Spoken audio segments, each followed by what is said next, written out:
Welcome back to Comic Shop Talk on the Late Night Collectors community, everyone. I'm your host, Nico, and join with me today, as always, we have my co-host, Chris. How you doing? Hey, not too bad. How are you? I'm good. Looking forward to talking about some comics, and stick around, guys, because afterwards we're also going to be talking about and showing off some of my acquisitions from the Toronto Comic Con, the Fan Expo here that always happens every summer that I usually attend. And I want to put this out at the start of the show. Due to that, we actually didn't record at our usual time this past week. So we're going to be talking about the comics that came out for the week of August 23rd this week, guys. But we're basically a week out from when that actually happened. So apologies for first off for putting this show out late. Secondly, it's going to be hard for us to remember some of the events of these issues. So we'll just let you know mostly what we thought of them, if we like them or not this week. So I just want to put that out there because the short-term memory loss a week later, I'm like, I was struggling to remember what happened today, Chris. I don't know about you, but I'm just like, I'm right there with you. all right. So just be forewarned, guys. We may not be as up to date on the events of what happened in these issues. Maybe you'll like that more. Maybe this spoiler warning I'm going to put out here isn't even needed this week. So we usually talk about what happened in the books, guys, to give you an idea and our thoughts on these books, to give you our reviews on them. But just be forewarned, just in case you're worried about anything getting spoiled. You can always read your books and come back and check out our whole playlist of episodes. Yeah, as I mentioned, 91 episodes in on the road to 100. And make sure you're subscribed to this channel, guys, the Late Night Collectors community. And, I guess you could also check out the Late Night Chat Network, where we kind of spun out of. We used to be over there. Of course, that's our sister channel where this kind of show originated. But we took all our geeky stuff and moved it over here. It's the B channel with the A content, as I like to say. Nice. All right, Chris, that all being said, let's get into it, shall we? All right, let's talk comics. Cheers. Cheers. All right, first up on the docket here today, Dark Knights of Steel number 12. That's the finale of this maxi series that I feel like started almost 2 years ago at this point. Well, I feel like it started before the pandemic, personally. But yeah, it's taken at least a year and a half to almost 2 years for this whole thing to come out. I'd say these were coming out like bi-monthly almost. Yeah. But, I was waiting for this one till the end. That's been a good story all along. I had to go back and read 11 to remember what happened to take me to 12 here. And, it's one of the comics I was looking forward to, but I thought this was a pretty good week. So this kind of got lost in the shuffle. It's one of the first comics I read. And, nothing really struck me too strong in there, but I think it's just basically setting up another Dark Knights of Steel sort of story. I think they ended up killing those white Martian manhunters or whatever they're called. Yeah. They took them out, just pretty handily, pretty easily. There was no big sort of way to finish them off. And I think at the end, it's Amanda Waller that's still going around, and I think she pulled a fast one, so she's still sort of in the good books, but she's been revealed as a baddie here, I guess, or as a villain. No, because she was able to get out of that perception, because obviously there are certain members that knew what went down with her that didn't survive this ordeal, that weren't present at the end. So she basically blamed it all on Deathstroke at the end, who works for her. Deathstroke in this, and she ended up killing him and taking him out, saying like, oh, it was him all along or whatever. You're right. She did reveal herself to be like a little bit in the mix. Yeah, sort of not to everybody, but like to the readers at least. Yeah. But he's still sort of in the good graces of the families. This is the thing that bugged me. Why the fuck did they have to kill Alfred in this? Like, you have to kill Alfred in everything now? Like, I don't understand it. Like, it's just like... And they killed her with that spell that she has going around her, right? If you attack her, she's like she's got some, I don't know, magic about her. Yeah. I was a little disappointed in that, because I'm just like, I felt like he was an important character to this kind of story, and I guess because of him getting taken out, maybe there's a room for growth there in Bruce's character or whatever, like how close they were and everything else, right? Or even with the Superman character. I just feel like it was just, I didn't think it was absolutely necessary. I was just like, okay, this is its own thing. I don't know why they have to kill him in this too, right? This whole, but to your point, we did predict that there is going to be more, it looks like, by the end of this. And you know what? I'm happy about that, because here's the thing.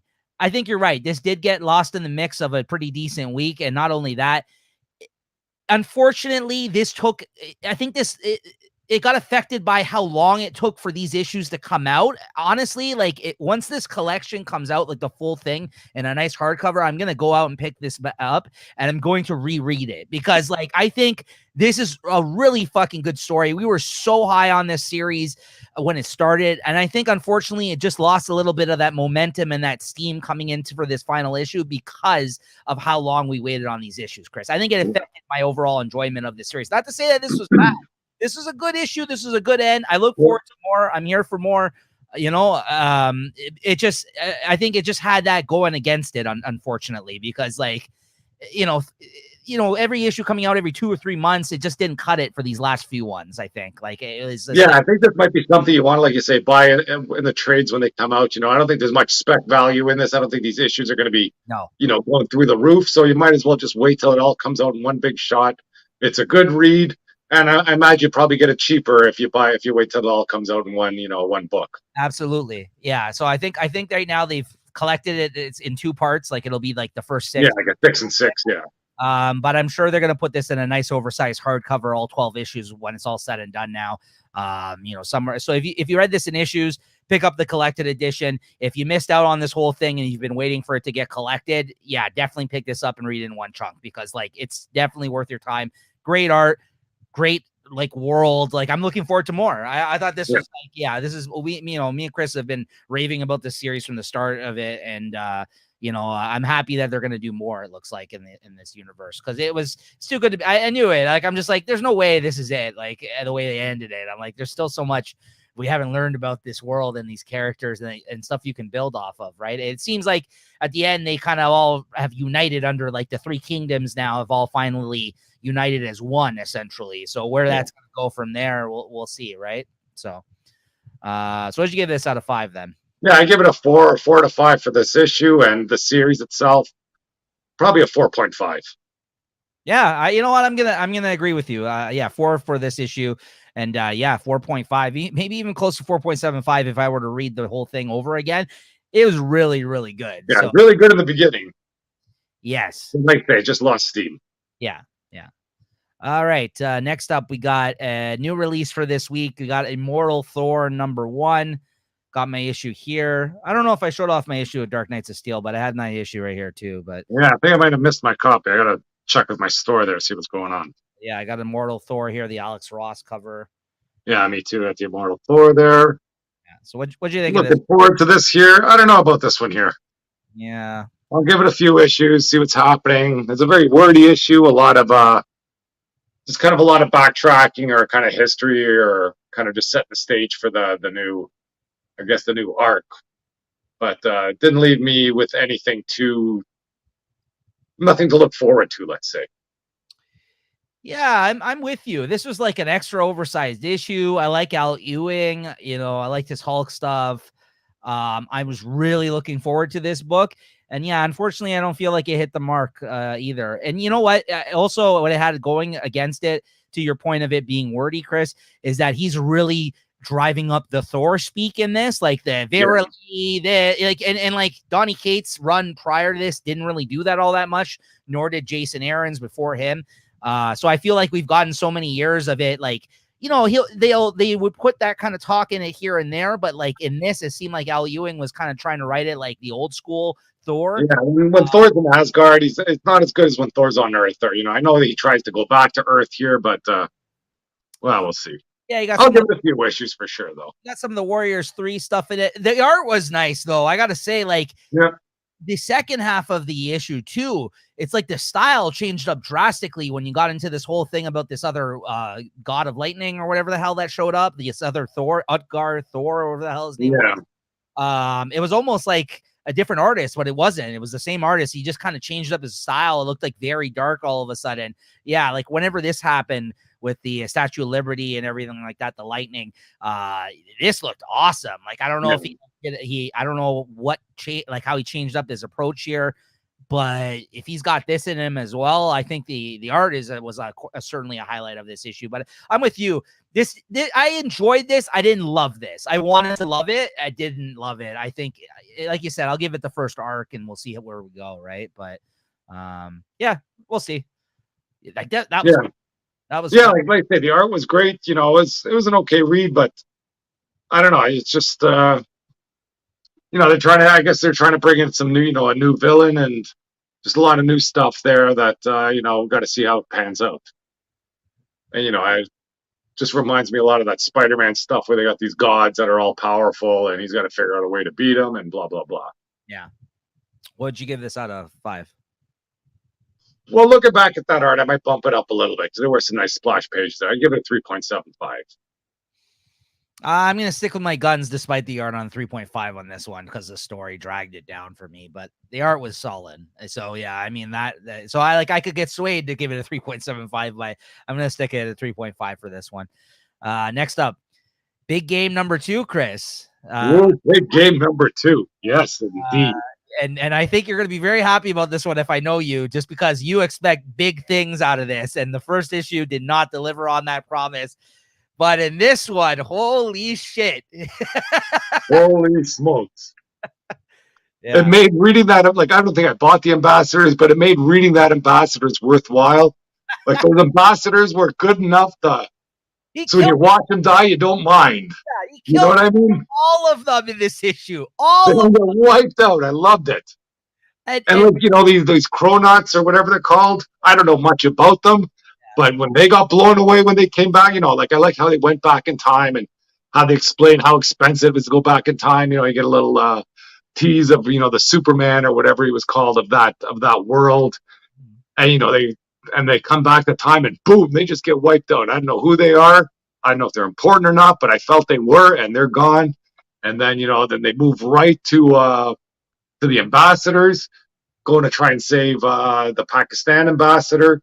And freaking, he goes there, and they're whatever. There's powers are on the fritz, and somehow Nemesis has been able to steal all their powers and leave them with nothing. So basically, they're just there as people. Yeah, and Nemesis can download all the powers that he likes, and he just, like you said, I think they even reference it there. It's just like shooting fish in the barrel. And then with the one, the hostage that drew them all in, it was the Pakistan ambassador. Oh, what do we do with him? Oh, don't worry, we finish him. And boom, they kill him too. And then they reference, going after the nightclub kids. And then even earlier in the story, there's some stuff about Hit Girl and Eggsy and the Kingsman. Yeah, this is what I've been waiting for since I've been buying comics. This is a story I can't believe this story isn't causing more waves out, out in the real world. I mean, this is pretty ballsy fucking move. I have a feeling that by the end of this, there's going to be something. And if I had to guess, I'm going to put out my prediction right now, is that the Magic Order characters that are characters of his that have not yet been mentioned in this are going to be the deciding factor on basically taking out Nemesis, if I had to guess, because there might be a way for them to reverse all these people that reverse all this, and this is garbage. But until then, this is awesome. I don't know, man. I mean, it would be pretty fucking awesome if he didn't, but like, he's killing off his IP here. All these characters that he's made. Yeah, these are all characters from like 20 years. Like, nobody cares about these ambassadors. They can, the ambassadors, they can come back. They still got the technology. They can be new ambassadors.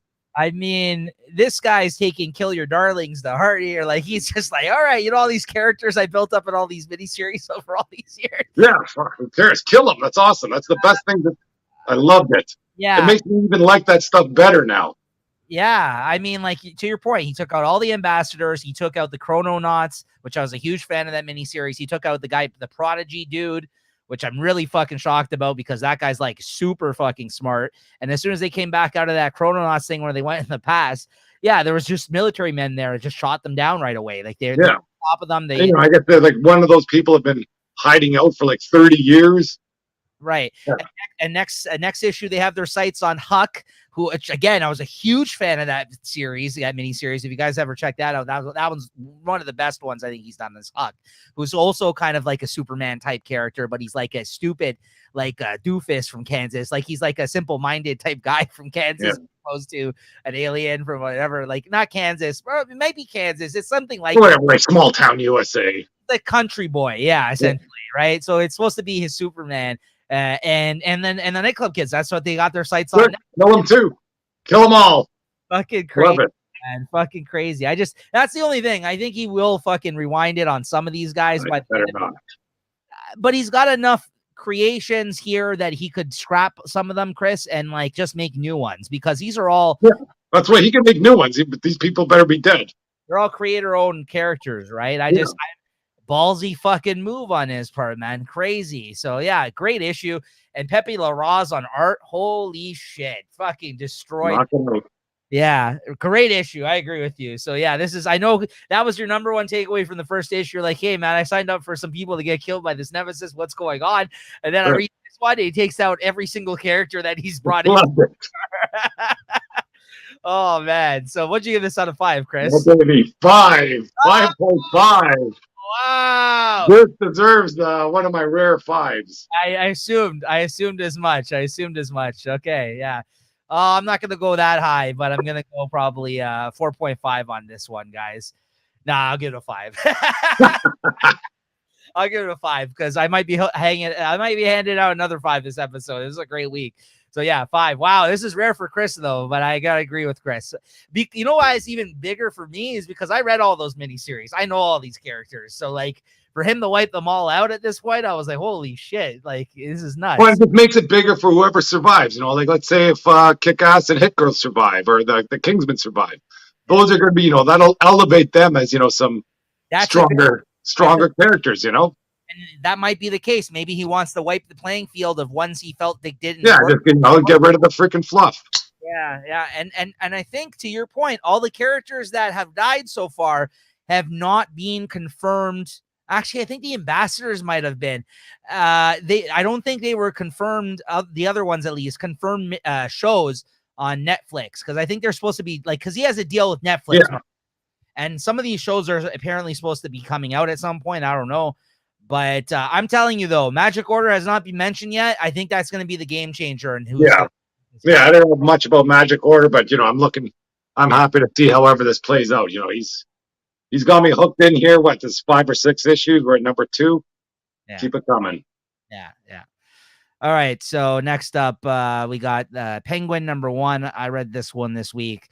Chris, you might want to go back and check this one out. This was a solid fucking issue. I mean, this isn't something that I was necessarily looking forward to checking out. Let's say that they brought out a 0 issue last week, guys, which collected all the backup stories that Chip Zdarsky kind of put in Batman as backups that basically established a new status quo for the Penguin, where he basically everyone thought that he got killed, like Batman took him out, like he died. So he kind of took that opportunity to go and assume a new identity, essentially, like something where he went to protective custody type thing, something along those lines. But he went off and started a whole brand new life for himself. He left Gotham. I think he ended up in San Francisco or something in this. He's running a flower shop. So it's a really fucking weird Penguin story right off the bat.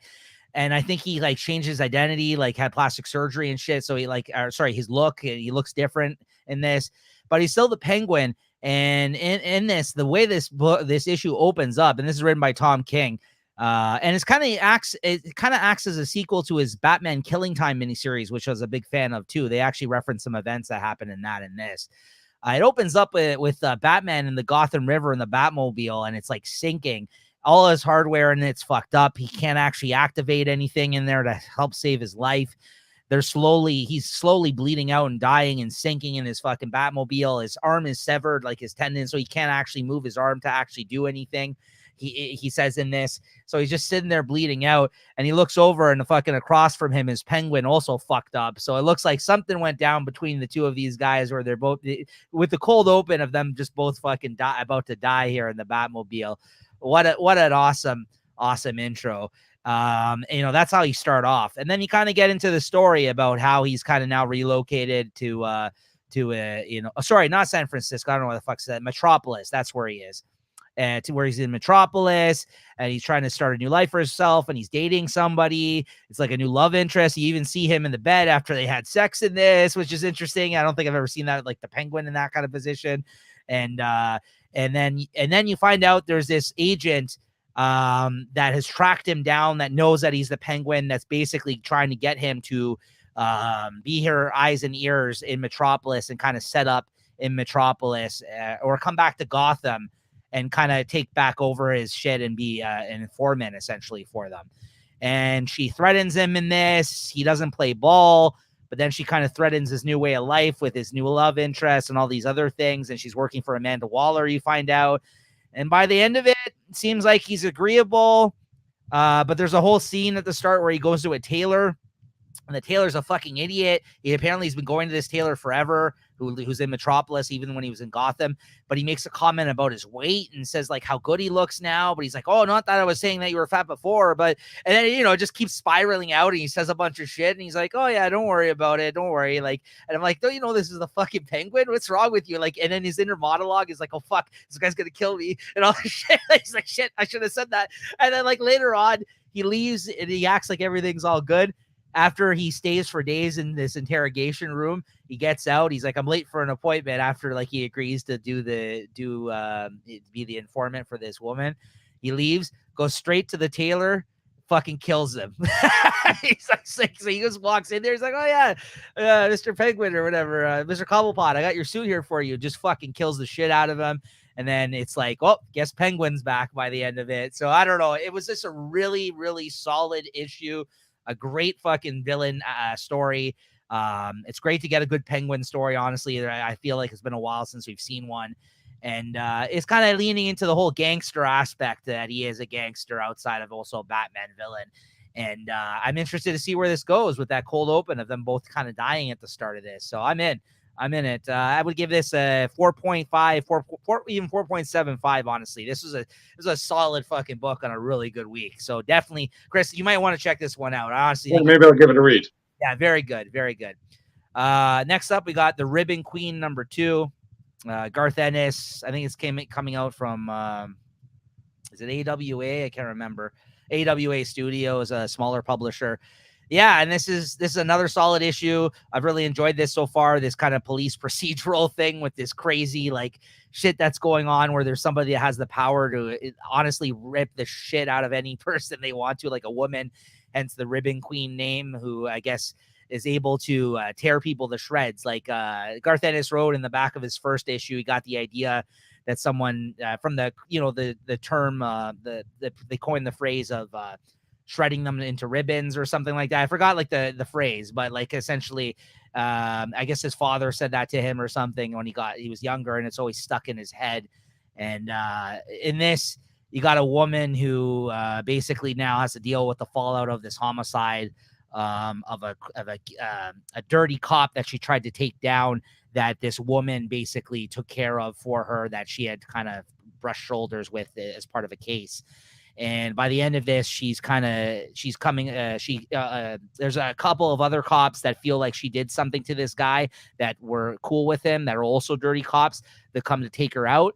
And this woman, again, comes to her aid without her asking for it, and kills the shit out of those guys too. And then she's basically like, this woman's like, yeah, this woman's just going to, this woman that knows about this, and now at the end is telling her, she's going to break down exactly, let her know that unfortunately, if you think negative thoughts about folks now, there's going to be this woman, the Ribbon Queen, not too far behind. So you got to watch what you say or what you think. And very interesting. Like, it's like some, like, I don't know, like Children of the Corn type shit or something, right? Like where the thoughts are able to project. So like, I don't know.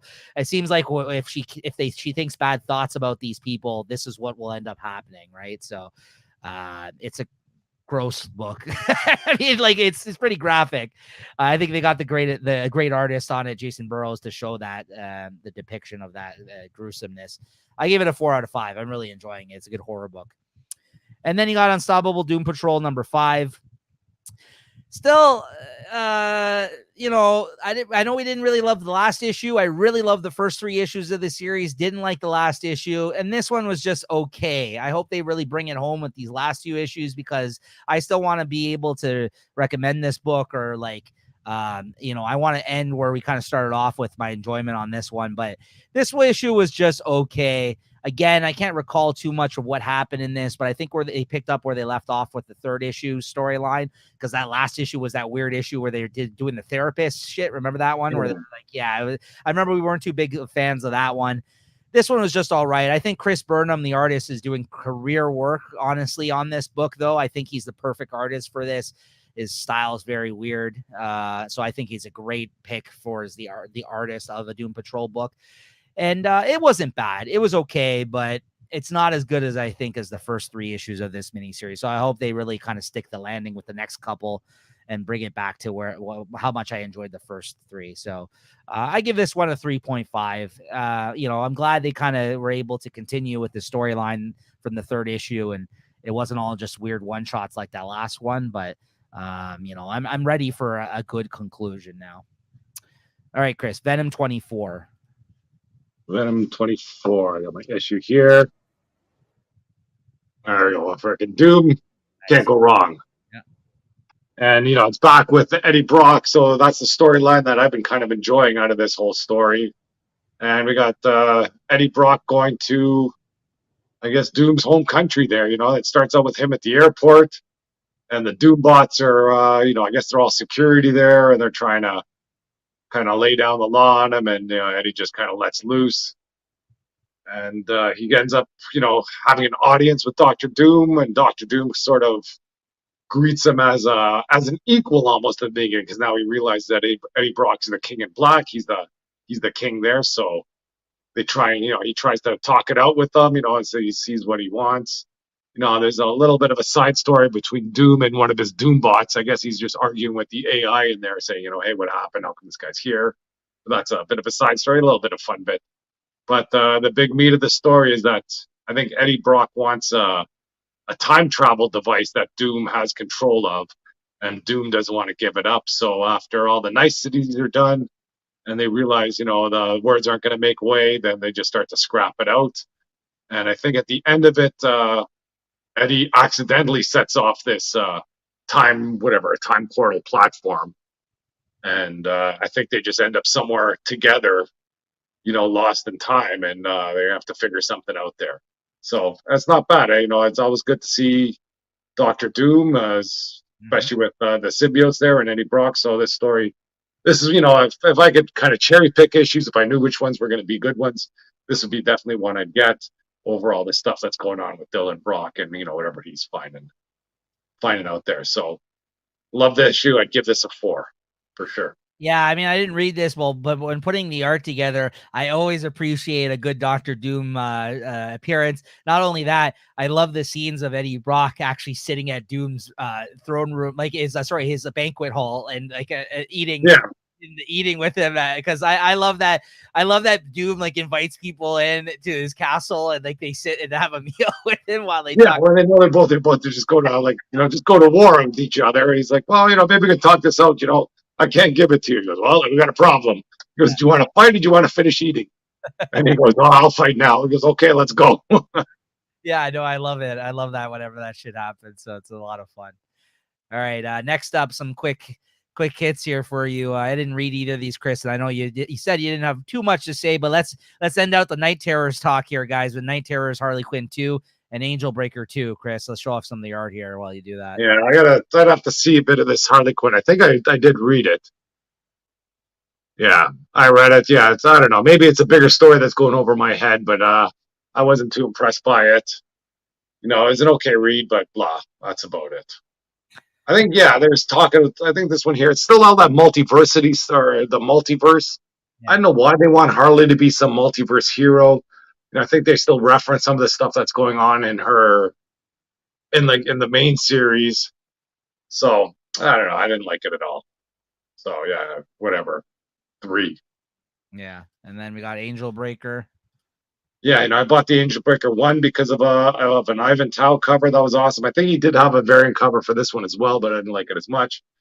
So I didn't buy it. And, I think this Angel Breaker character could have some legs. They just need someone, to kind of flesh her out and give her, a real good story. And, she needs a top-notch artist to kind of really get her over the edge. If you're doing her a bit of that cartoony style art, it doesn't do her justice, I think. And, I didn't really care much for the story. I didn't even know what her nightmare was, but I don't really care either. So I'll give that another, whatever, 2.75 or. Yeah. And So. lastly, I read this one as well, Night Terrors 4, which is I think Night's End is this coming out this next week, that we're about to record soon. But this is technically the last issue of the 4-issue mini series, and then you got Night's End, and it's finally done. I'll start off with this one. I gotta say, again, I liked the conceit of this. I liked the art on this, but at the end of the day, I don't think it was like, I wasn't excited or thrilled by this miniseries, nor were we for most of the tie-ins, as you can tell. But I will say I do like that in this, Deadman essentially fucked up. Like, he really dropped the ball in the end of this miniseries, and he essentially set up them for failure, like almost by the end of this. And he actually, he kind of played into this bad guy's hands, but like exactly what he wanted to occur. And now there's a bunch of his nightmare type people, I guess, on Earth with the DC characters. So, like, I don't know. It was nice to see. I mean, again, they're going to probably overcome that in the Night's End issue, of course, but and then whatever, this thing's not going to matter at all, this event. But like, I did like that, at least in this, they were like, by the end of it, it was just like, oh yeah, he actually he fucked up real bad, and now we're not, things aren't looking too hot for us at the end of this series. So, I thought that was interesting. It's not like we've never seen it done before, but it is not very often that even in an event like this, you see the good guys technically lose, even though they, like I said, on that Omega issue type thing, the night ends. I'm sure they won't, but it was interesting to see in this that they kind of were just like, yeah, I don't know what to do now. Right. So I don't know. What do you think about this? Yeah, I was kind of looking forward to this issue because of all the, all the whatever the side spin-offs or whatever, all kind of say, oh, it continues at Night's End 4. So you're expecting, almost like everything coming together here, and nothing comes together. And, basically it says, okay, go find out what happens in now the Omega. So I'm glad I'm not buying this. I think this whole freaking thing was too soon after Lazarus Project. They could have put this story out whenever they wanted at any time, maybe Halloween next year or something. Because, it's not happening in any sort of continuity. So they could have dropped this whenever they wanted to. And it was just too soon. And I don't think, at least I wasn't hyped for the whole Night Terrors to begin with. And yeah, sorry. Yeah. Not my cup of tea. Save me a few bucks over the summer, so I don't mind that. Sure. What'd you give this out of 5? Yeah, I'll give it a 3.25. Yeah, same. Next up, we got a new release for this week, Marvel Unleashed #1. I got my issue right here. This is written by my boy Kyle Starks, who's been on a bit of a hot streak lately. I feel like as being one of the new hotter writers. You got the other cover, nice. Yeah. I think as of lately, and this is basically, I guess, bringing back the good old Pet Avengers concept that's existed before. And what do you think of this, Chris? I don't know. I think freaking Kyle Stark's got freaking handcuffs on or something. I didn't think too much of this. Maybe it's like almost like an audition for him. Like, I don't know if he does a lot of work for Marvel. Hopefully, this is just kind of see what he can do. They can give him a garbage premise, and if he can spin some gold out of it, or at least something decent. I thought it was okay. I had more sort of hopes for him. Reading some of the other stuff that he's done. But I wasn't a big fan of the talking dogs and whatever, this D-Dog that's a hero, and I'm waiting for more of these hero type dogs to come into play. I did like the Lockjaw and Craven sort of fighting each other. Who knows? Maybe this will work itself out. I'm in for it the whole ride. I'll buy what he's got. But yeah, it's only a 4-issue. Yeah, but maybe it'll pan out in the end. But so far. So two things to your point there. This is actually his first Marvel gig, so he may have just been like, "Give me whatever you got," kind of thing. Yeah. Right? And I actually had kind of fun with this, to be honest with you. There was a couple of good scenes. I like the scene where they went to the Avengers Mansion and they're obviously all the animals are able to talk to one another. But then when you cut to the scene of them talking to Jarvis, they're all just barking. You know what I mean? Yeah. Like, why is this guy understanding us or something? You know what I mean? Like one of those type of things, which we've seen done before in other things. But I just thought it was a fun kind of like scene in that sense. And I just I like that, like, they're all talking to one another, but then like you cut to the realization of what's actually going on, and it's just like them just being animals. And of course the fucking Jarvis, because Jarvis, I know he like replied to them in one of these scenes. He's like, why the fuck am I talking to these animals? He didn't say why the fuck, but he's just like, why am I talking to these animals? Right? He's like, I can't understand what they're saying. I thought that was really funny. And you know what? I got to commend them for not going with the cartoony artist on this. The artist, the art's great. The art's great, and he actually makes all the animals look really like good depictions of animals. And not only that, like usually you would think like with this kind of thing, because I've seen other Pet Avengers comics that they've done through Marvel, they go with the cartoony style. This is a solid art choice on this book, I think. So like I like you said, I'm sticking with it. I'm sorry to hear you didn't have as much fun with it as I did, but listen, at the end, we got this. We got Blackheart shows up. We got Kraven the Hunter in this issue. You got Blackheart, which is an old school Marvel villain. Yep. And then you got fucking Throg at the end. So like, I'm looking forward to this next issue, man. They dropped a bunch of like interesting aspects to a story about Pet Avengers at the end. So I'm like, okay, I'm in it. I'm in for the rest. So I hope this turns into more gigs for Kyle Starks at Marvel. Because I think he did mostly creator-owned stuff. His first DC gig, I think, was, or one of them anyways, is the current Peacemaker series, which I think is excellent. And I know you've really been enjoying it too. And this is one of his first Marvel things. So we'll see. I mean, he may be just gunning to be an exclusive writer for one of these companies, and maybe he's just kind of shopping all around town or something, right? So, I think he's a worthwhile guy to check out, guys, if you guys haven't read any Kyle Starks. But whether or not this is if you don't like the tone of this one, check out Peacemaker, because I think that's more in Kyle Stark's wheelhouse, to be honest. Yeah, that's for sure. That's what I was expecting, something a little more edgier, but this is a little that's bit. Why I figured it sounds like he's got his freaking, like I say, he's got the handcuffs on here. There's not much you can do. Yeah, absolutely. So what did you give this out of 5? I'll give it a 3.5. It's okay. I'll be continuing on. I liked it. I'm going to give it a 4. I actually liked it, actually. So next up, we got The Schlub #1, another new release this week from Image Comics. This is, I think, one of the first solo Ryan Stegman written things, because I know he's co-written before, and obviously he had a part in Vanish with Donny Cates. But this is, I think, maybe one of his first solo kind of written thing. Oh, actually, he might be co-writing this one too with this Porter guy. I don't know. But anyways, this is a miniseries that he's doing, I think, with Tyrell Cannon on art. Just kind of took a flyer on this one. What do you think of this, Chris? I don't think it was too bad. It's a fun comic, a bit of a throwback style there. You got, this crazy dentist, kind of down on his luck in life.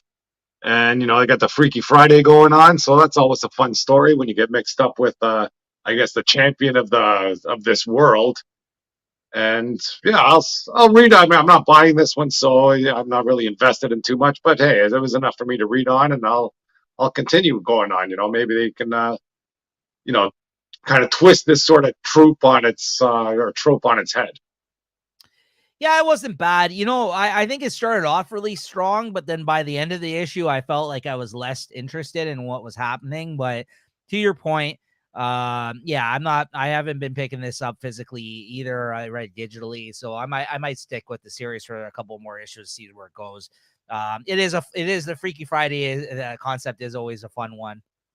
By the end of this issue, I did like the way they ended it, though, because I guess his brother-in-law or brother, I guess he hates him, and he's very much more successful than he is, this guy, and I guess he's opening up something right across the street from where his dental practice is. So as soon as he gets these powers, the guy's like, okay, well, I'm going to train you, but don't use any of these powers because you're very powerful and you don't know what you're doing. So just like, I've got to go do this other thing. And when I come back, like, we'll train. Don't fucking do it. Yeah, we'll just take it easy until I can figure this out, sort of deal. Yeah. And then the first thing he does at the end is start laser his brother's fucking new development across the street from that. So I thought that was kind of funny. I'm just like, oh, this guy's about to be a shithead with these powers Yeah. now. Well, fuck, who wouldn't be? I'd be too, man. Hey, he's abusing it, and hence the whole schlub thing. He's kind of like a loser, on his last legs type of story, I guess. And now that he's been given godly powers, he's gonna abuse them, right? So I mean, this is not like something. Yeah, and just do dumb shit with them too. Yeah, this isn't like a new thing. I think we've seen this kind of trope before, to your point, but we'll see where it goes. So I don't know. What'd you give this out of 5? I got 3.75. Ooh, more than I did. I give it a 3.5. This one. Next up, the Invincible Iron Man #9, which I kick myself every day that I'm not buying this in issues. This is an excellent fucking book, man. Yeah, I'm back in on Iron Man for sure. So fucking good. So yeah, why don't you tell us what you thought about this one, Chris? Yeah, this was another one I was looking forward to reading. It's got all this. When I first saw in some of the solicitations, Iron Man and Emma Frost started getting together. What the heck was this all about? But they're really making it make sense in this book here.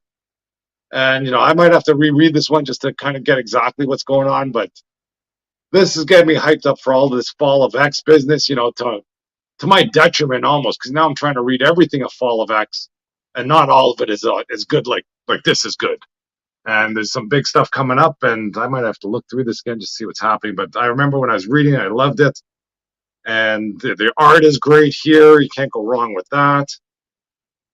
Yeah, I don't know. I know more I could say about this. I honestly, the best part about this fucking book is Jerry Duggan is weaving it in with his X-Men stuff so well. Yep. I love how he kind of built up this Emma Tony Stark relationship to something more of a convenience in terms of like a marriage that's going to actually work for both of them.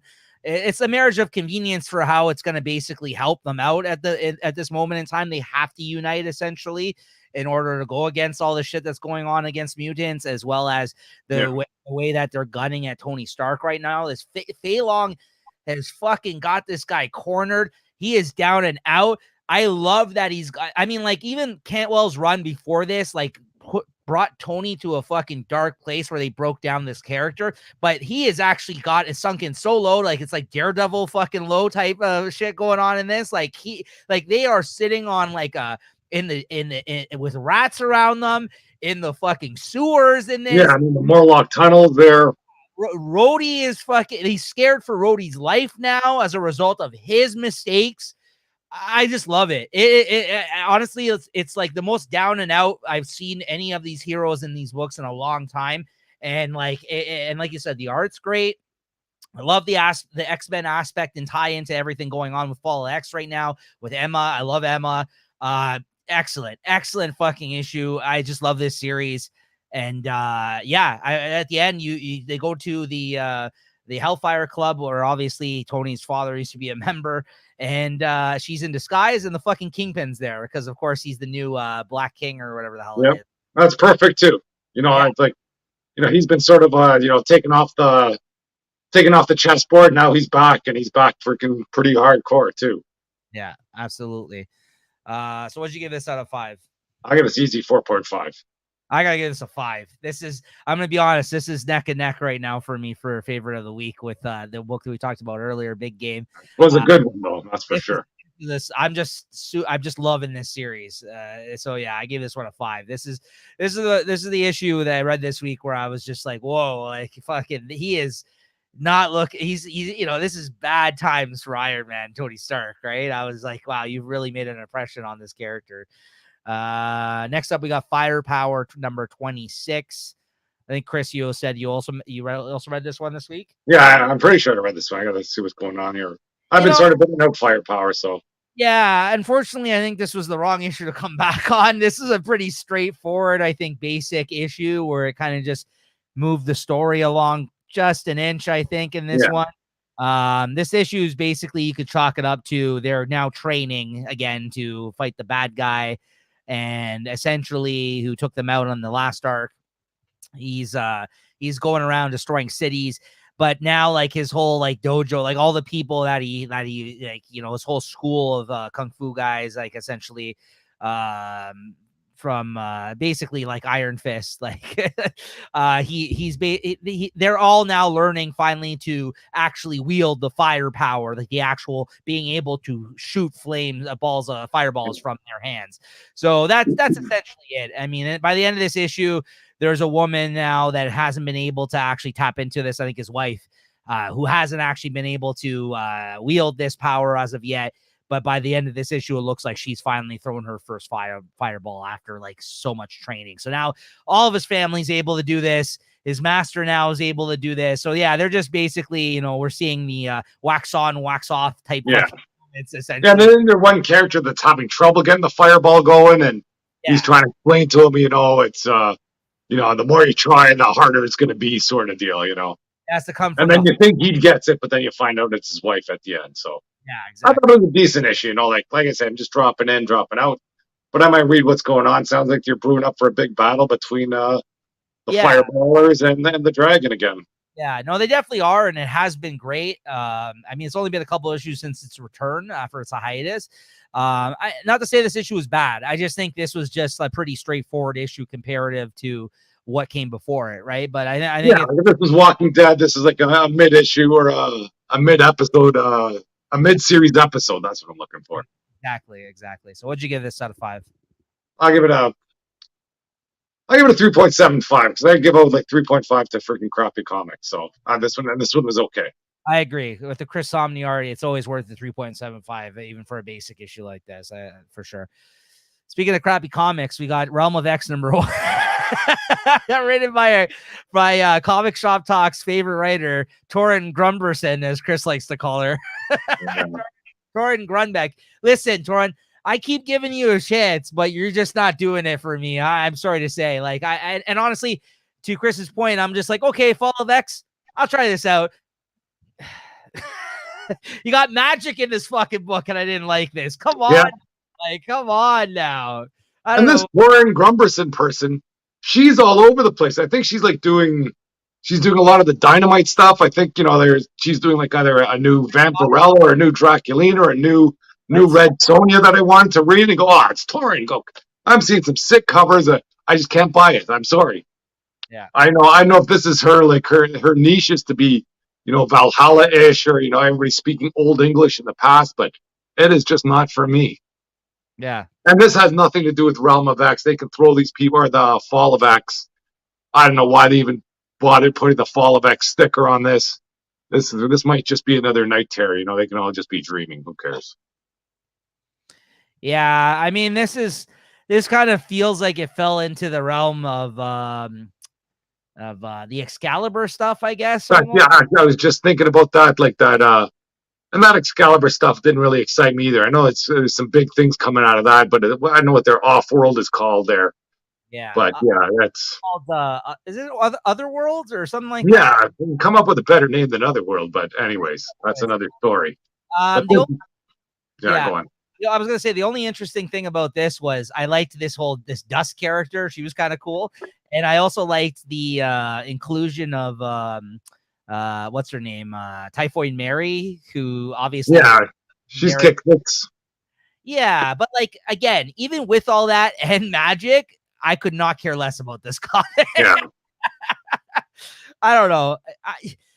Her concepts are just not interesting. I find like she usually just it's hard. I think the story might be interesting, but it just gets lost in freaking her trying to get this Valhalla speak or something. Exposition. Yeah, I don't know. You're right, because even the Thor, like I'm trying to put my finger on it. Obviously, she's popular with some folks because she keeps getting all these gigs. Yeah. I don't know if it's just because, listen, she is a woman writer. I'm happy that there's more women writer in the landscape today, but there's other women writers I really actually like.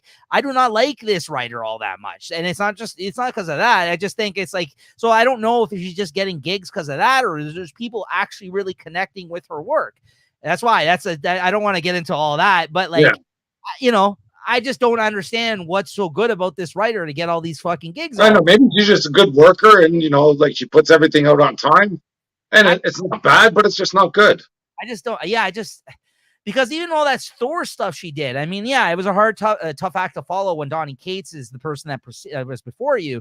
That being said, she had all these great elements in her stories, but it just didn't connect with us. So like The same thing with this one here too. You know, like you got all these great characters again. You know, yeah. characters we all like, and I don't know, just not. It's just not there. Sorry. Yeah. I don't know. I'm with you. Yeah, I don't know. What'd you give this out of 5? Yeah, I don't want to bag on her, but for 3.25. Sorry. I wasn't even gonna. I was gonna go 3 for this one. Honestly, yeah. I'm done. I'm not gonna check out any more of this miniseries. Like I said, I'm happy to try if they keep assigning her to books where I'm like, okay, yeah, I'll give that a shot. But like, at some point, it's gonna be like, oh, she's a writer. I'm just not gonna read it, right? Like, you know what I mean? I'm sorry. Like that's kind of how I follow writers to books mostly. Like, because I've read comics for long enough now where I know if it's something by someone I usually like, then I'll usually like it. But you know, not always. I mean, sometimes there's she had a couple issues of Venom that weren't, weren't bad. Right. And that's where she was just, like they're all speaking normal in there. So, but the only thing I think I liked of hers that I've read was she did some Valkyrie stuff, not the miniseries you read, the Valkyrie Thor one. But she did a Valkyrie main series before that Valkyrie and Thor series. But Jason Aaron was also co-writing that one with her. So I think it was more Aaron that was. He gave the ideas and she just fleshed it out or something. Yeah. I think it was more the Aaron than the her. And that's why at first I wasn't really bagging on her work, because I was just like, oh, okay, yeah, I really like the Valkyrie series. Yeah. It will be good. And then you told me you read that, you didn't like it. And then I feel like everything I've read since then, there was that terrible Punisher one shot. Anyways, I'm not going to bag her anymore. No. I just not a fan. Yeah. So, not a fan of the backs. Yeah. And lastly, guys, Amazing Spider-Man number 32 this week. Oof. Yeah. Actually, this one was pretty good too. Another banger. Yeah. Let's bring this up the art on this. Yeah, there's some. Yeah, I almost forgot about this one here. There's some big stuff going on in this one as well. And Gleason on art. Got Gleason art in this one. Some great art. Can't go wrong with that, And I think there's a good issue for Gleason to come in. Yeah. And I don't know what the stuff going on with Craven and the Goblin Queen seems to be back in the spotlight, or the Queen Goblin, whatever they want to call her. I'm loving whatever Gleason's doing with her. I find this character a lot more interesting, I guess, when the art's this way here. They had that little touch up with what's her name, with Black Cat. I don't know about this relationship with this lawyer. This better not go anywhere, but who cares? Whatever. I guess it probably won't, because at the end of the issue, freaking some, Peter Parker or Spider-Man seems to be in a bad spot. So we'll see how that goes. I like the lawyer stuff, though. I like how it was a little bit of even though Black Cat literally just broke up with her, she's a little jealous of this. I met her because she met her on their girls' night out, bachelorette party or whatever, right? So yeah. Well, I do like when he shows up late and she's a stickler for that. He goes, "Is this the way it's going to be?" And he's always constantly late. So basically, this is what it's going to be like. Absolutely. I love this whole Craven thing too, though. It kind of has vibes of Craven's Last Hunt type shit going on here a little bit. You know what I mean? It's not. I wouldn't say it's as good as that, but I think it's the whole thing, the worshiping of the certain stuff, the weird love relationship between him and Red Goblin is weird, and just the whole thing. Yeah, it's some wacky stuff that goes, what the heck is this about? But it was enough that I thought it's interesting. Yeah, I like how they they put the Goblin power, and just when you think it's over we're gonna get Green Goblin back. Yep. Which I'm. Eventually, obviously, we're gonna get Green Goblin back, but I'm glad that it's not yet, because I actually think the whole relationship with I'm digging it now. I'm on board. I think I wasn't on board in the beginning, but he's proved himself 2 or 3 times already. That's right. And I don't know. I just hope this cliffhanger. I'm pretty sure this cliffhanger is leading into a new arc, because what I've seen from some of the solicitations. But if he just wakes up, I've controlled my emotions, and like the Green Goblin one after he got injected with the venom. Right. If they do that again, I'll be very upset, and I don't think they will. But I do like at the end of this, Craven the Hunter is Jesus Christ, what did I do? I'm out of here. This is bad, and he doesn't run for much.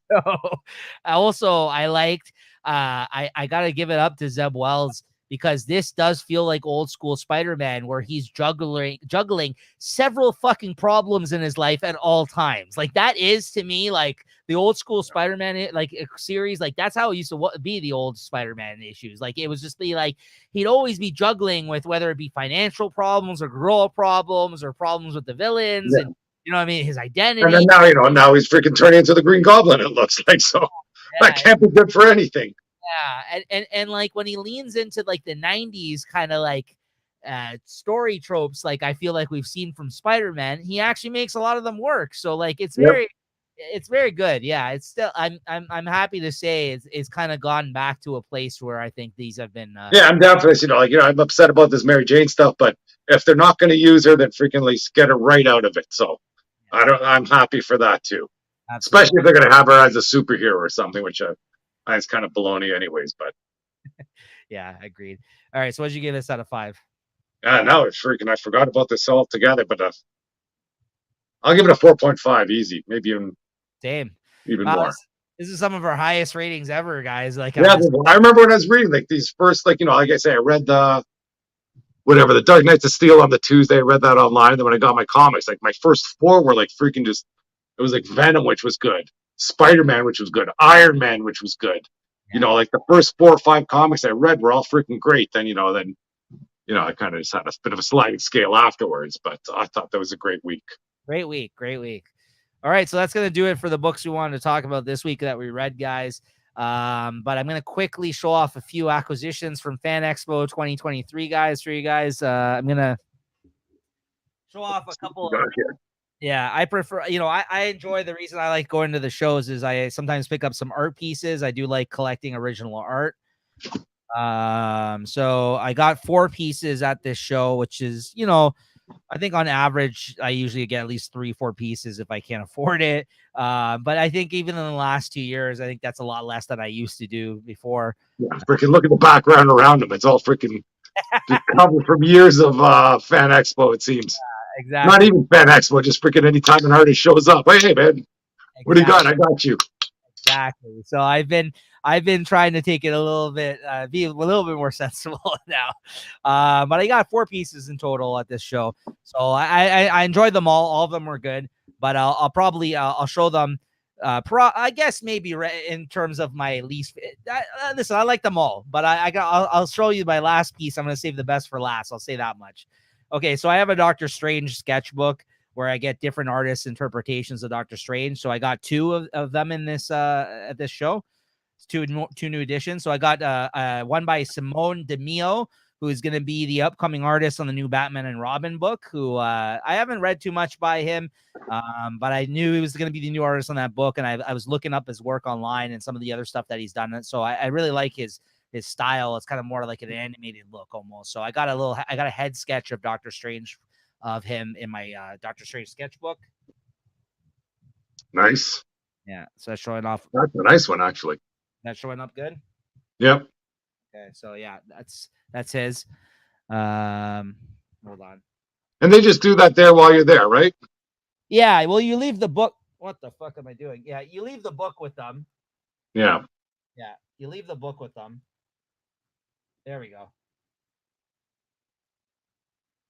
And you got the Agamotto. Did you pre-book this, or was this, you just kind of walk in line and he's there? Well, with the sketchbook, you kind of have to do it while they're there. Okay. So pre-book. No, but did you pre-book it?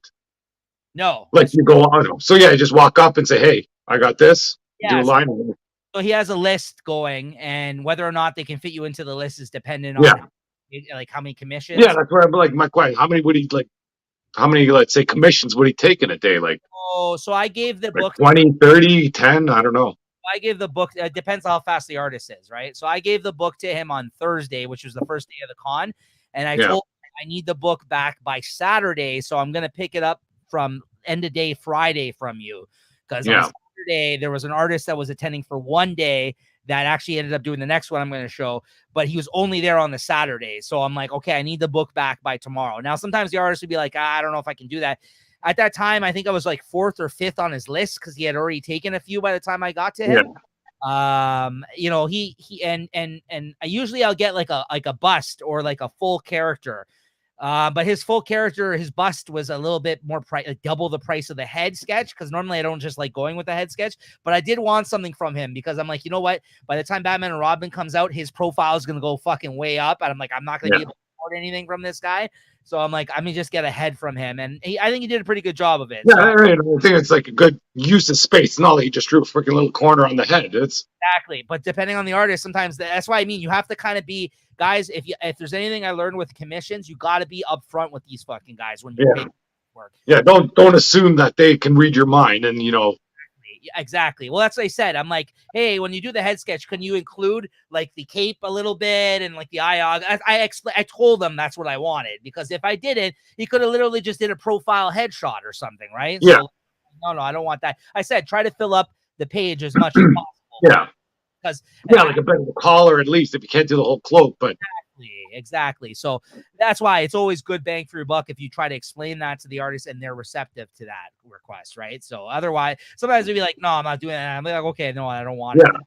And which is fine, like just don't be afraid to discuss it with an artist, because there's been times where I haven't been clear and I've been disappointed. And if you're spending a couple $100 at least on a you need to be very explicit about what you want, right, guys? So I gotta, but leave it, but also to the point where you leave the artist room to be able to to do what he wants as well. Exactly. Don't stifle like their creativity. Don't like make it so like they're like, this is exactly what I want. Yeah, I want him, winking at me with his left eye, and I wanted a raised eyebrow, so he looks like The Rock, but I wanted to be Doctor Strange. Because then sometimes they're just not going to be as interested in doing the work. Yeah. Right. So anyway, so that was from Simone DeMeo, and then I got the book back on Friday afternoon from him, and then Saturday, Wes Craig, artist of Kea, which I've talked on the show here about before, who's from Montreal, as well as the previous artist at Deadly Class, who I own a couple other pieces from him, but not in my Doctor Strange book. He was just there for the Saturday. I was able to get him in the book, and here's his piece right here. Hold on. Ooh, that's not too bad either. That's pretty. Is it like the one on the page, right? Yeah. Like with the whole, like that one's pretty detailed there. Yeah. Yeah, so that's Wes Craig's. I really, really love that. So yeah, he did a lot more obviously than a head. You know what I mean? Like he actually filled the page up with a bunch of like, like Kirby dot type shit. Like, yeah. So yeah, that's the Wes Craig one. I really, really love that one. And now I'll move on to my two singular pieces that weren't in the Doctor Strange sketchbook, which I'll show you. All right. So the next one is by another local artist from Ontario, Leonard Kirk, who honestly, guys, if you ever encounter this guy at a con, best bang for your buck artist. I'll tell you right now, I wasn't getting into prices for these, but I got to say how much I paid for this one. I paid $100 for this one, which is a fucking great deal for a 9x12 size commission. Honestly, and somebody who basically knocks it out of the park every other time I've got something from him. But I never had any singular pieces of him. I got him in my Doctor Strange sketchbook. I've had him on like jam pieces where it's like a bunch of different artists that draw characters on it, but I've never got a singular commission from him, despite me knowing how good it was. So I noticed I didn't have a Doctor Doom in my collection, so I asked him to do a Doctor Doom for me, and the finished product here. He killed it. Absolutely killed it, though. And like I said, because of the price too, it makes it that much better too. But it's really good. I would have gladly paid more for this. All right, the Doctor Doom. Nice. I asked for like a battle damaged Doctor Doom, like one that looked like he got into a scrap. So that's why like his suit's a little torn up a little bit. He's got memories of Secret Wars there near the end. Exactly. Yeah. So very, very fucking cool. This Doctor Doom by Leonard Kirk killed it. Yeah. And this is all pen and ink and, marker sometimes, guys. Yeah. Again, he's got like the Kirby crackle type of energy stuff coming from him. I actually had seen somebody post online a commission that he did of the same thing, a battle damaged Doctor Doom, but it was from a few years ago. And I just always had that in my mind that he does a really good Doctor Doom. He actually drew a run of Fantastic Four years ago that I read too. So I knew he would knock this out of the park, but it was a cool idea to have like the Doctor Doom that looks like he just got into a fight. So yeah, I was really, really happy with that one. But my favorite piece of the show, and I showed Chris, I feel like a teaser of this already. I sent him a picture the other day because she had posted, the artist posted this online on Instagram, but I wasn't sure if someone else had also ordered this character from her, because she's drew this character before, and this is definitely my cheesecake piece of art. One of the only few cheesecakey piece of arts I have, but I've really been reserving these requests for artists that I know that are really good at drawing women. And this is a woman artist as well, Laura Braga, the artist of Per Evil, which is out now. Give a quick plug out to that book. I know we had talked about it here briefly on the show in the solicits. But she's done DC Bombshells before this. She was the artist on the DC Bombshells line, I think, for DC, amongst some other things. But if you want somebody to draw like a really good cheesecakey type of character for you, look at her Instagram. She's done a bunch of them. So, of course, I had to get her to do an Emma Frost for me. It was one of my favorite characters, and she did not disappoint. Oh, nice. Yeah. So I got a bust from her, not full character because she doesn't have the legs there. But she did still kind of put the start of the boots, which I really appreciated. But yeah, I said, please do a sexy Emma Frost for me. And yeah, the bustier kind of thing. Like, yeah, I'm like, it did not disappoint. I love the little addition of doing the psychic kind of like, you know what I mean? Like, yeah, the aura out there. Fucking awesome. Knocked it out of the park. So yeah, this is the one I spent the most on, but worth every fucking penny in my opinion. Yeah, if you want to go there with like those blank sketch covers, is that something they do as well? Yeah, absolutely. I'm not a huge fan of the sketch covers myself, but they do them. Yeah, that's you go with. So this is the only one I pre-ordered though. It is sometimes better and in your best interest if you can afford it before the show to pre-order a piece, guys, because the artist has more time to actually work on it because they're not banging it out at the show. Because sometimes these guys, they go out in the evenings, they have drinks and hang out with other artists and stuff like that. Yeah, it's a time for them to get together too. Exactly. So, sometimes you could get a rush piece.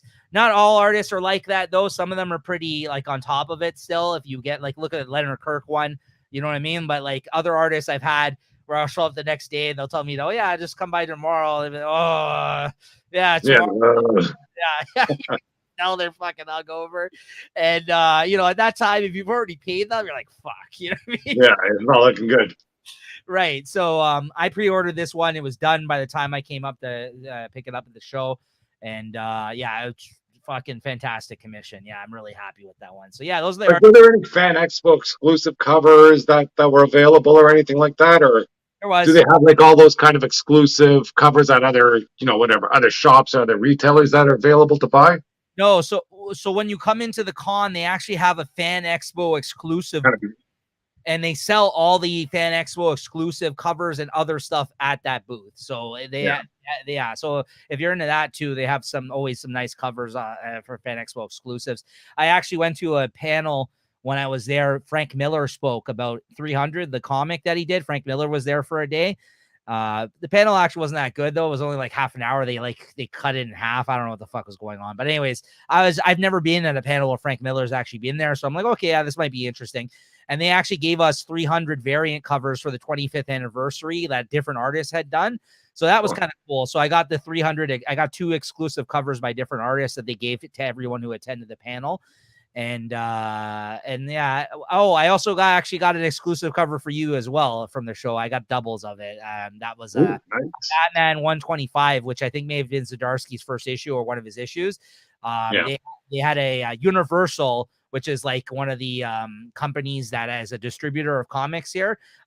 They were giving out exclusive covers to people that spent over $50 at certain booths.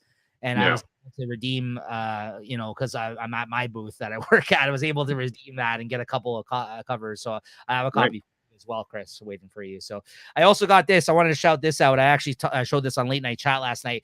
But there's a guy there that does shirts that are basically Marvel classic cover recreations with hip hop guys. And I got this one. Chris, let me see if you can guess which classic Marvel cover this is, this shirt. Okay, yeah, it's the Secret Wars one. Yeah, it's a Secret Wars #1, and it's the Wu-Tang War. Oh, nice.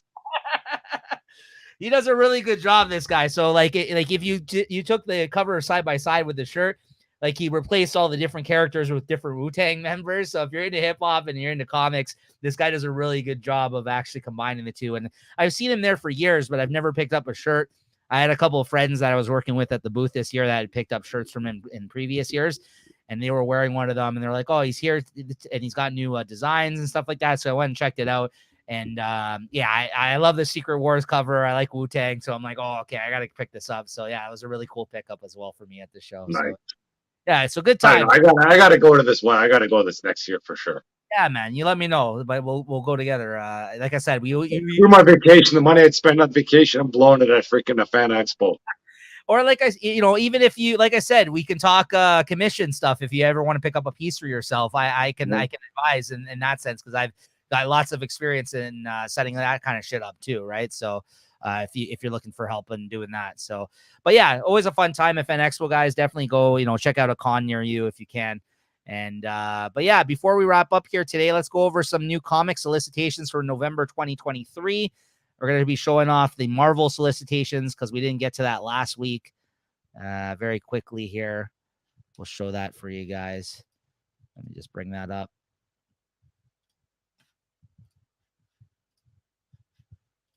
Well, I wanted to ask you while you're looking this. I don't know if you remember in the solicitations a while ago, there was like a classified solicitation. Like a secret. Yeah. Is that the Miss Marvel? I think because I don't know what the class. I think that's the Miss. So I guess I'm buying Miss Marvel now. So I did order the first couple issues of that classified. Yeah. Like there was just no information. It's just a secret miniseries coming out. If I had to guess, it would be that, because that was the first classified, was the one where the fallen friend or whatever the hell it was, right? So, anyways, okay, so go over the solicits here. So shout out to comicreleases.com. That's normally who we look at for these comic solicitations. They do a good job of compiling it. A lot less fucking bullshit pop-ups and stuff too when you deal with this site, I find. So that's not the case with all the sites. Okay. All right. So this is November 2023 from Marvel. All right, Chris, you on board for Superior Spider-Man? Yes, I am. Same. Yeah. I was a big fan of the Superior Spider-Man era, with Dan Slott returning to this idea, I guess. Mark Bagley on art. Yeah, wasn't this hyped up in like a previous Spider-Man issue or something? Yeah, there's a one shot that's going to precede this series, essentially. Yeah, with the Ryan Stegman. This is just a one shot, right? No, this is an ongoing series right now. An ongoing. I thought this was a one shot only. Well, yeah, I'm still down, but we'll see how it goes. So last month we talked about the one shot that's coming out in the solicits, which Ryan Stegman is drawing, and now this is going to be the ongoing series. It's probably going to be like another 6 or 12 issue series, like Spider-Man, like he just did. You know what I mean? If I had to guess, but this is them continuing their Spider-Man run. It says with his 10th anniversary celebration of everything that made Spider-Man superior. So I think this is them just telling past stories, if I had to guess. But actually, no, because they did reference that Doc Ock is like, he's trying to get his memory back, and he has to become superior to figure it out. Okay, so I guess we'll see. I hope it's something new. Yeah, I think it is. I think you're right. But yeah, I'm on board. I like the Superior Spider-Man era. I think it was some of the best stuff that Dan Slott did on his Spider-Man run, which I know people are very divided on, but I was a fan, so I'm checking this out. Next up, we got Deadpool 7 Slaughters #1. Nope, I'm out on this too. Let's see here. Gods #2. Yes. Yeah, not excited about it, but who knows? I could be wrong. Yeah, we'll see. I think these one fucking pagers though are just a waste of fucking time. I don't know what they're. I think that's the wrong approach that they took to this. Yeah, they're not even interesting characters. These one, like whoever they're trying to reveal or have you get to know. I don't even want to know you. Get out. All right, then we got another blast from the past here. Marvel. Speaking of Secret Wars, Marvel Superhero Secret Wars Battle World #1. I'm out. Yeah, me too. I read it, it's like secretly, whatever, forgotten stories of the Secret Wars. There it is. Yeah. Yeah, freaking Secret Wars is good. Just freaking let it live in the past. I agree. Spider-Gwen Smash #1 of 4. I thought I was going to say Smash or Pass or something. Spider-Gwen Smash #1. Are you? Whoa, nice cover. You into this? Yeah, I know. All right. Daredevil Black Armor #1. Speaking of 90s. Yeah, I don't know what this is about. Pass. Yeah, pass. This is, again, another older writer from the past touching back in on an era of the character. Thanos 1 of 4. Yes, I'm in on this. Christopher Cantwell. I'm on the fence. Oh no, you got to go in on this, man. This is gonna be good. I have high hopes for this. It's him versus the Illuminati. Fucking great. Oh, I'm getting that cover if it's a regular one. Okay, I'm in. I'm in on this. It's a 4-issue miniseries, man. Yeah, I can't go wrong. Yeah. Howard the Duck #1. No. I might be in on this. Sometimes they're fun. They are. And Zdarsky is coming back to write this. This is kind of what he cut his teeth on as a writer for Marvel. One of his first gigs, I feel like, in terms of writing. He's coming on. I guess he got a couple other writers doing short stories on this anniversary issue. I'm not going to pick it up, but I might read it digitally if you're going to check it out. I might read it digitally, but it's a 50th anniversary one shot. So yeah, there you go. Yeah, the one shot I might go for it. This I'm also probably going to read digitally. Thunderbolts. Yeah, I'm buying it for sure. You're picking this up, Thunderbolts? No, yeah. no. Oh, okay. I'm gonna probably read this online though. I will check it out, at least the first issue, because I do like the Thunderbolts as a concept. We got that's by Colin Kelly and Jackson Lansing. Then we got Sentry 1 of 4. Fuck the Sentry. I'm out on this. Yeah, I was kind of I want to see what Sentry's about, but it's not really about Sentry. It's about his powers. So, yeah. And they're trying. I think from what I've read out there is, they're trying to get a Sentry out there to mirror the MCU, because I guess there's some sort of Sentry going to be dropped sooner or later. But yeah, I'm out. I was just never a big fan of his. So, all right, Chris, there's the question. Punisher #1, and he's not Frank Castle. I'm in. I'm buying it. Yeah, for sure. I'm in. But which cover? Do you like this one better or this one? I think this one. That one's nice too, but I might just go with the A cover. That's the A cover there, right? Yeah, I think I'm going to go with this B. I've never seen this one before now, but I do like the way they have the freaking the Punisher skull there. That's different, but the same.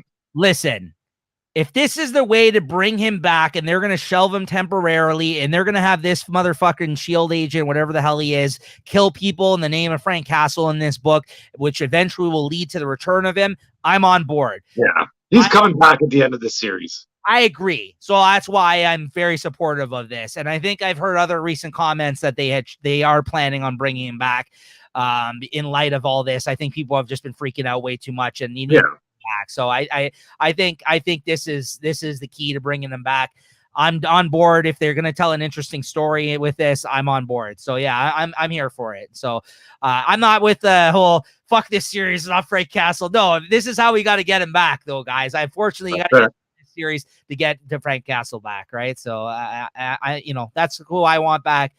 But if this is just some guy who's like, I'm doing this in the name of Frank Castle and they tell an interesting story out of it, I'm on board. So maybe, who knows? We'll see how it goes. But I'm down. Yeah. Amazing Spider-Man #37. Yes. Yeah. Rack Rap is back. Okay. And this is, of course, this month, I think you get them every week almost, because this is the start of Gang War. You get 37 and 38. And then I think you also get your first Gang War series issue this month too. Miles Morales, I'm out on. Spider-Woman, any interest in this? Maybe. Okay, I know that they set that up in that last issue. Part of the Gang War, so yeah, you got Luke Cage. I'm definitely not getting. No, I'm not gonna pick that up, but I'm gonna check out Amazing Spider-Man Gang War First Strike, because I don't know. I might be out on these alphas and omegas, but maybe. Zeb Wells is writing it, so that's why I'm on board. So it's all part of his vision, I think, for this event. And 39. So yeah, you get an issue every week that looks like a Spider-Man by Zeb Wells. Yeah. She-Hulk looks cool there. I do like that. Captain Marvel #2, no. National She-Hulk 2. You said you're out now, or at least I want to be in, but I'm out. Cap Wolf, I'm definitely reading this digitally. I think I was going to pre-order it. I don't think I pre-ordered it, but if I like it, I'm going to pick up the trade. I'm reading this digitally. I'm on board for this. It seems pretty funny. How about this? What if Dark Tomb of Dracula #1? Well, I'm getting that cover for sure, though. This one? The Archer. Oh, yeah. Ooh, is this a regular? Yeah, I don't care what the story's about, but yeah, that covers that's in my collection. I might pick this up too, actually. Yeah, that's a good one. Predator versus Wolverine. Yes. #3 of 4. Yeah. This better be good too. I agree. Listen, Benjamin Percy's been doing pretty good lately. Although the Ghost Rider. I can't believe how well Benjamin Percy's doing. I read some X-Force. That is freaking kicking ass too now, because that's part of some of the Fall of X stuff. Uh, I might be on board for some buying some X-Force in solicitations. Good stuff. It's good stuff. Marvel Zombies. Are you getting this? I'll see how big the list looks. I want to, but I think these are all just anthology stories, so it might be a waste of time. Definitely try and read it online though. Same. That's what I'm doing with those. Spine tingling Spider-Man 2 of 4. No. Daredevil 3. Yes for now. Yeah. There's some good covers here at least. Good covers, yeah, all good covers actually. One with Moon Knight. Daredevil number 4 as well. Yep. Yeah. Oh, nice. Yeah, Bullseye, can't go wrong. Daredevil and Bullseye is always good times. Ooh, I might have to go with this one though. I kind of do like the. Yeah, that's that second one there. Yeah, that's not exclusive. Definitely getting that one. Oh, and then it comes Herman Peralta's on this. Ooh, that's a new artist for the 4th issue. He's good. Okay, I'm excited for this. I'm actually got high hopes for this Captain America series too. I'm actually really looking forward to this. I hope this is good. Yeah, I don't know if I'm buying it. I think I bought the second because Spider-Man's in it, but I'll be definitely reading this online. Okay, I'm picking this one up. Ms. Marvel, the New Mutant. This is the book that Chris will be buying. Yeah, I think. Well, I might be out by now because it's not classified anymore. I thought last I issue. missed the classified cover that was super awesome. Now I'm buying everything that's classified, and the rest is all garbage. Okay, or it's not garbage. It's yeah. Uncanny Spider-Man, no. Uncanny No. Avengers, yes. Yes. Whoa, what's going on with this cover here? Hold on. What the fuck? I get that one. Oh, I'm getting this one. Matteo Scalera. If this is a regular one, yeah, definitely getting this one. I'm a big fan. Regular. Big fan of Matteo Scalera. Yeah, and they get a Liefeld one. Jean Grey, no. Astonishing Iceman. Did you read Jean Grey or no this week? So I didn't, but I actually heard really good things about it. To your Oh, they're wrong. Oh, you're saying it's all just what ifs. Okay. If she goes back, she's in her dying thing, and he goes, "Oh, I think they came back to another time. Oh, what if I played this differently?" Garbage.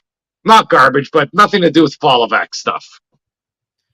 X-Men 29. Yes. Doom is going up. Yes. What? Oh, man. Invincible Iron Man 12. Yes. I'm still reading it. I just can't pick it up 9 issues in. I really wish I did. Yes, you can. No. I have to. I am a completionist. I would have to get all of the issues. I would have to find them all. 9 issues. You gotta look. You work at a comic shop. They're all there. Look at that. Fucking boom. Oh. I might get the second, the one where there's space or something. Yeah, 12 and 13. Yeah, very cool. Maybe you're right. I don't know. You got to get at least this freaking arc with Frost and Stark. So the only one I ordered randomly was the connecting wedding one, number 10 or whatever. I pre-ordered that one because I needed. Yeah, you can find 9 tomorrow, and freaking you can order the rest here. You're good. You might twist my arm on this one. Yeah, I might have to do that. I do. Okay, maybe. Yeah, you don't have to be a completionist. You just got to get the arc. You just got to complete the arc. I do love this fucking story. No, I have to get all the issues if I do. No, you don't. You just got to complete the arc. That's where you start. Alpha Flight number 4. Yeah. No, I'm gonna read it still, but I'm not picking these up. Oh, Canada. And 5. All right. Children of the Vault number 4. No, I'm reading it. It's kind of crazy, but at least it has something to do with the Fall of X, in a real way. we didn't talk about it the week it came out, but I also have read it since then. It was okay. Yeah. Realm of X, no, as we talked about earlier. Go back and check out our comments on that. Immortal X-Men 17, yes. Yes. You're gonna get this cover right here. I like that one. Actually, that is the cover, though, right? This one is the Mark Brooks one. This is good too. Oh, actually, I don't know. They're both really good, actually. I have enough of this Jean Grey stuff. Dark X-Men, no, but I'm reading online. Oh, come on, freaking Chasm on there. Let's go. You're picking it up. X-Men Red 17, no. X-Force 46. You're back on board. Maybe. I think this is with Colossus is fighting as he's going to confront his brother that's been controlling him this whole time. Mikhail Rasputin and Piotr Rasputin. Rasputin. Yeah. Peter, not Piotr. Okay, so a buddy of mine that I work with at the shop actually, I guess, came across one of our clips here, and he had to correct us both. What's one on this one? It's facsimile. So the C is an X. He's like, stop saying facsimile, Rob. It's facsimile. So there you go. It's not facsimile. That's wrong too. No, he's saying that's how it's pronounced. I think he's right on that. I've heard it pronounced. Yeah, I think he's wrong as well. Don't worry. We'll all be wrong. X-Men. We're not buying it anyway, so it doesn't matter. Oh, Uncanny X-Men 142. But somehow, some of these comics are they're racking up some prices. Up in value. Yeah, I can't believe it. That's how we had this conversation. It's crazy because at the con we had some in our bins. And he's like, "Oh, I might have to reprice this one." He's like, "This is crazy. This is going up in price. Some of these facsimiles." Yeah. By the way, you guys are saying it wrong on your show. That's what he said. Yeah. X-Men. We do your own show. We can say what we like. It's our show. Yeah, there you go. Shout out to Sean. X-Men Blue Origins #1. Yeah, no. Wolverine 39. Yes. I'm definitely reading it, but I can't pick up 30-something issues, Chris. You can. Moon Knight, City of the Dead 5. No. Moon Knight 29. Still reading this in trade, but no to the issues. Avengers 8. Ooh. Stuart Immonen. Oh, he's only doing the cover. Yeah, he's doing the covers, but still, this looks interesting. This better pick up though. Good covers. Yeah. Whoa, this cover. Is that Kari Andrews? Yes, it is. Oh yeah, I'm picking that up. That's a good one. Red Goblin #10. No. Venom 28. Torrin Grunbeck, Chris. I know. Fuck. But we'll see. I think probably a Dylan Brock story here or something. Art Adams cover. What up? That looks sick. It's not there, but yeah, we'll see. Fantastic Four 13. Ooh, and Art Adams fucking Galactus. Oh shit. Oh, that's sick. I don't know. That's pretty cool. 14. I'm not picking these up, but who knows? I might still be reading them. I can't. It's just annoying, that book to me. Captain Marvel Dark Tempest #5. Marvel Unleashed #4. Yes. Yeah. Marvel Voices Avengers. No. Avengers Inc. #3. No. Oh no, I'm reading that digitally. Actually, I'm reading that digitally. Silver Surfer Rebirth Legacy #3. No. Immortal Thor. Yes, for now. Yep. Better get better though. Bit better. Black Panther 6. No. Incredible Hulk 6. You still on this one or? I'll probably be still. What's that? Is that Ghost Rider there? Yeah. That's not like some freaking homage cover or something. If he's in there, I'll see what's going on with Ghost Rider and Hulk. It's not that Ghost Rider. It's the 100-year-old Ghost Rider. It's the army one, it looks like. But yeah, it is a Ghost Rider. Whatever. Blade, no. Guardians of the Galaxy, no. Ghost Rider, no. Alien #1. Oh, yeah, this is where we get into lessons and stuff. No. Yes. All right, very quickly, I do want to just look at, I think there's a couple of image books I wanted to highlight, and then we can wrap up this sucker. Let me just see here. I think there's a couple of image things I wanted. There might be Local Man out there. Local Man Gold's coming out next week, I think. Yeah, the wrap up of Big Game, it looks like. Oof, yes. I didn't want to read the solicitation. Oh, magic power brings back all the dead. Better not. Oh, here we go. Dutch Zero. This is one of the first GI. I was looking at. Let me see some of these covers. I was looking at one of them or something. This one. Yeah, I don't know. Is this Dutch thing for real? Is this good, or I don't know? Is this something new? It is. It's something new. I'm gonna pick this up. This is Dutch Zero by Joe Casey and Nathan Fox. I'm definitely gonna pick up this cover. This is by Jim Rugg of Cartoonist Kayfabe fame, the YouTube comics channel, as well as an artist I really enjoy. He does all these like pencil crayon kind of like pencil kind of covers like this, like out of in notebook line paper. Yeah. Done other covers like this for other things before. Yeah, I wish my doodles in high school looked like this. Right. I wouldn't be talking on a show like this right now. That's right. You can get my commissions. That's right. But yeah, he kills these covers. I really enjoy these, so I'm going to be picking this. Okay. Like I said, I'm all in for the first couple of issues of these GI, the Energon Universe stuff. I'm all in. I'm not a huge GI fan, but if this is I think the one GI Joe is just a reprint of the. I don't know how they're doing it. I think. I don't know. The GI Joe there. This is new though. No, we're gonna get to that. Then more Fireflies. I'm in for that. New Geiger, Ground Zero, 1 of 2. Yeah, I'm in for that. Let's see here. Is that Geiger good? Yeah, I'd check it out if I were you. It's pretty good. I think there's about 5 issues that already came out prior to this one. This is the return of it. 5 or 6 issues. Local Man 7, like you said, after Local Man Gold.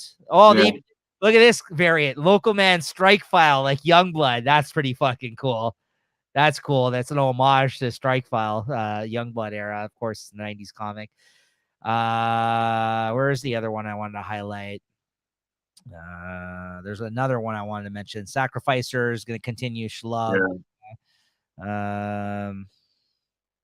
Is it not in here? Hold on. Transformers 2, of course, the continuation of Daniel Warren Johnson. I'm on board for that. Yep. Universal Monsters Dracula. Yeah. Void Rivals.